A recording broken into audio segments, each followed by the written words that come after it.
So how to find area of polar curves? So the area of polar curve is given by area of the polar curve.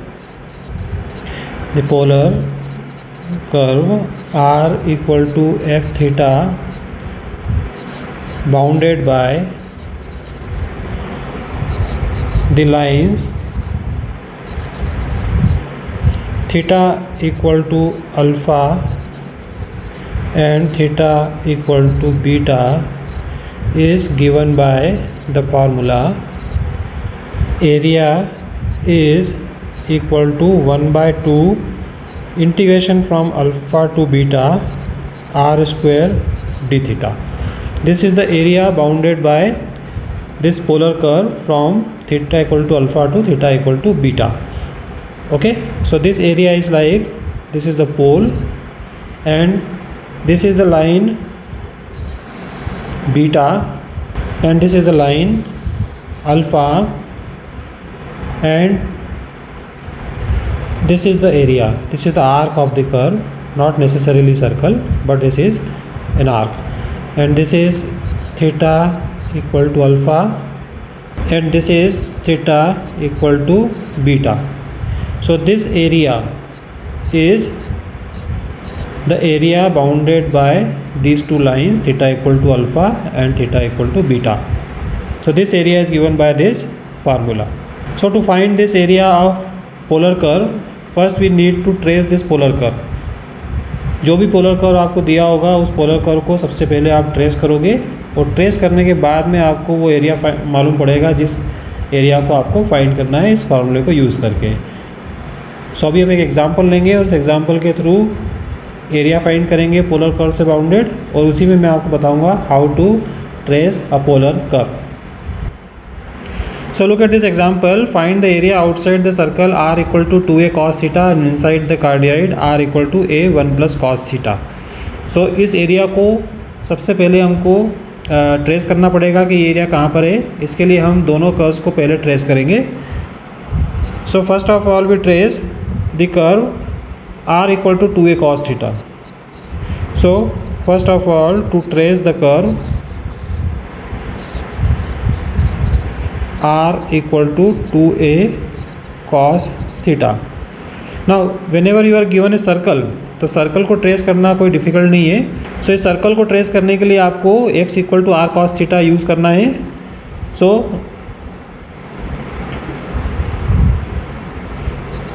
We have x equal to r cos theta और x बाय r equal to cos theta. So using this x by r equal to cos theta, we get r equal to 2a cos theta which is equal to 2a x by r. Okay, using x by r equal to cos theta or cos theta equal to x by r. So this implies r square equal to 2ax, and then we have r square equal to x square plus y square equal to 2ax. So converting this into equation of a circle, we get x minus a whole square plus y square equal to a square. So this is the circle with center at a0. So this implies this is a circle with center at a0 with radius a. So this is a circle with center at a0 and radius a. तो ये हमने draw कर लिया है. अब हमको दूसरा वाला कर्व ड्रॉ करना है या दूसरा वाला कर्व ट्रेस करना है which is cardioid r equal to a 1 plus cos theta. तो अब हम इसको ट्रेस करेंगे.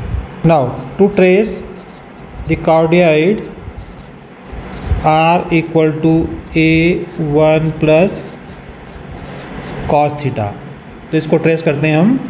सो इसके लिए सबसे पहले जो स्टेप है वो स्टेप 1 में हम जाते हैं तो सिमेट्री आती है.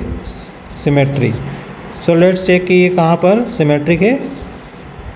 तो सिमेट्री के लिए आपको चेक करना है, since R equal to A one plus cos of minus theta equal to A one plus cos theta again. Okay, so it is symmetric about the initial line, symmetric about the initial line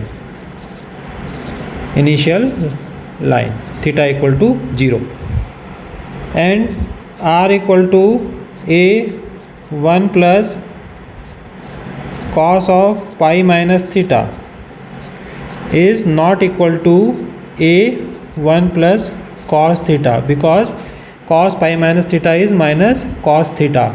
So this is not symmetric about the vertical line, symmetric about the vertical line. So ये vertical line के about symmetric नहीं है, vertical line. And r equal to a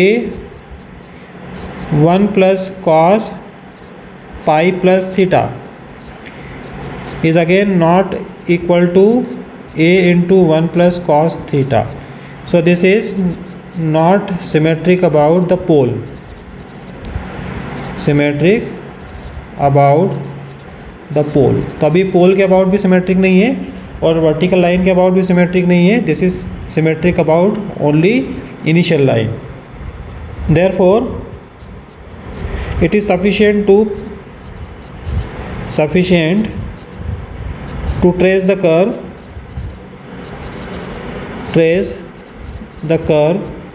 in 0 to pi only. Initial line के about जब भी symmetric होता है तो अपर हाफ में इसको ट्रेस करना सफिशिएंट होता है. लोअर हाफ में अगर आप इसको ट्रेस करोगे तो आपको बस अपर हाफ को कॉपी करना है. नाउ स्टेप 2 में हम जाते हैं special points. To find special points, we have r equal to 0 when theta equal to pi. तो थीटा इक्वल टू पाई पे हो जाएगा r equal to 0, and r equal to a when theta equal to pi by 2, and r equal to 2a when theta equal to 0. So these are the special points.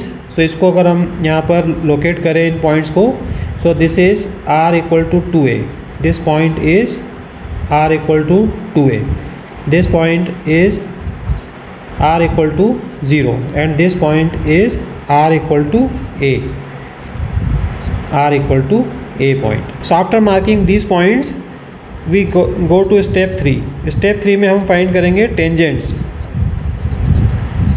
Tangents at the special points. जो भी हमने special points find किए हैं उन पर हमको tangents find करना होगी. So what is tan phi is r d theta by dr.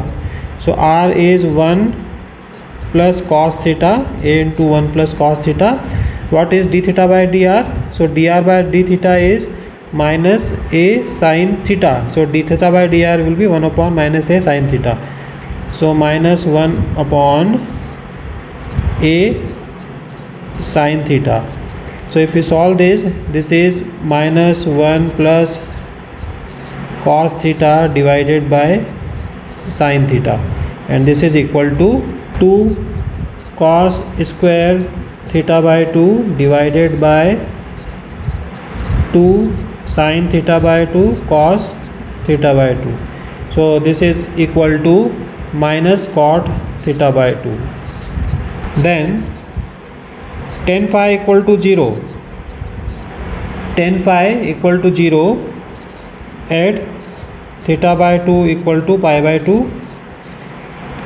That means 1 upon tan theta by 2. tan theta by 2 अगर इन्फिनिटी होगा तो tan phi 0 हो जाएगा, और tan थीटा बाई 2 इन्फिनिटी होगा when we have theta by 2 equal to pi by 2 और theta equal to पाई. तो theta equal to पाई पर जो टेंजेंट है वो tangent at pole A. That means theta equal to pi is the tangent at the pole. Tangent at the pole. Now tan phi equal to infinity if theta by 2 equal to 0. Okay, because 1 upon tan theta by 2, tan theta by 2 अगर 0 होगा तो 1 upon tan theta by 2 will be infinity. That means cot theta by 2 will be infinity. So tan phi equal to infinity if theta by 2 equal to 0 और theta equal to 0.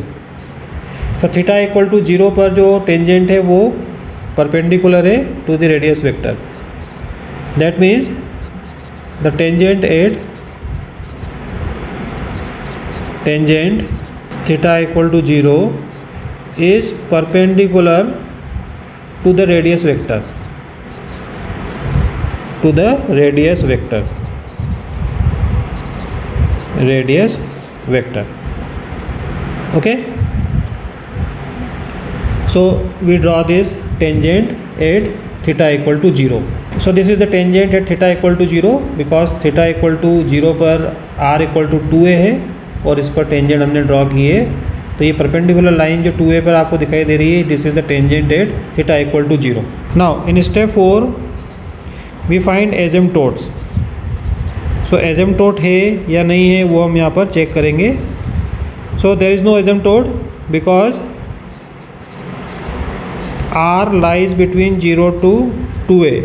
r finite है, therefore there is no asymptote. There is no asymptote. So asymptote यहाँ पर कोई भी नहीं है because r finite है. Step 5 में हम फाइंड करेंगे region of existence. So region of existence इसमें भी कोई प्रॉब्लम नहीं है. Since r is greater than or equal to 0 for all theta, therefore the curve exists for all theta.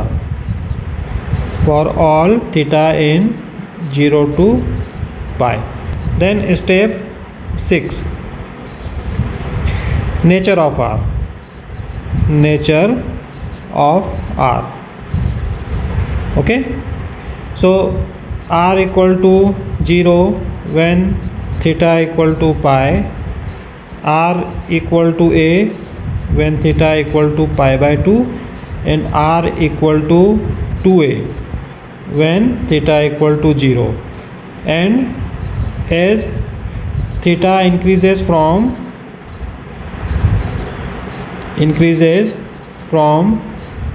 0 to pi, r decreases from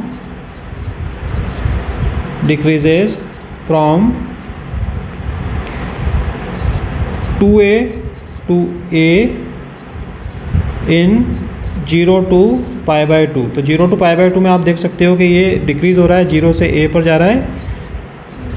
and then from a to 0. So ये आप check कर सकते हो. Theta जैसे ही 0 से पाई में move करता है तो r डिक्रीज़ होता है 2a to a. सो अभी जो कार्डियोइड किस तरह से बनेगा वो मैं आपको यहाँ पर ट्रेस करके बता रहा हूँ. सो r इक्वल टू 2a से स्टार्ट होगा और जैसे जैसे आप पाई बाय 2 की तरफ जाओगे ये डिक्रीज़ होके a हो जाएगा और a के बाद में ये डिक्रीज़ होके 0 हो जाएगा. So this is the upper part of the cardioid. Okay, इस तरह से ये ट्रेस होगा. r इक्वल टू 2a है थीटा इक्वल टू 0 पर और जैसे आप पाई बाय 2 पे जाओगे r इक्वल टू a हो जाएगा. ओके, तो ये सिमेट्रिक है, इसलिए अब क्या करेंगे हम इसको लोअर पार्ट में या लोअर हाफ में भी इसी तरह से ट्रेस कर देंगे. This is the cardioid.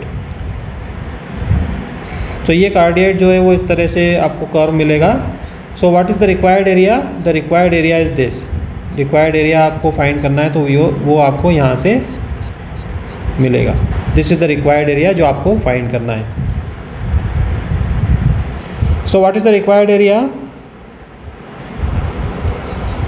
The required area is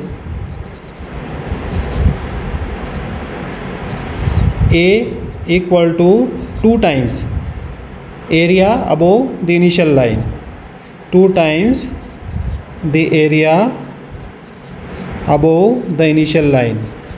So initial line जो भी है उसके above जो area है उसका 2 times. So this is 2 times 1/2 area from 0 to pi r1 square minus r2 square. r1 square कौन सा एरिया होगा? जो बिगर एरिया है. सो r1 स्क्वायर मीन्स जो कार्डियोइड से बाउंडेड एरिया है एंड r2 स्क्वायर मीन्स जो सर्कल से बाउंडेड एरिया है. So this is equal to a square 0 to pi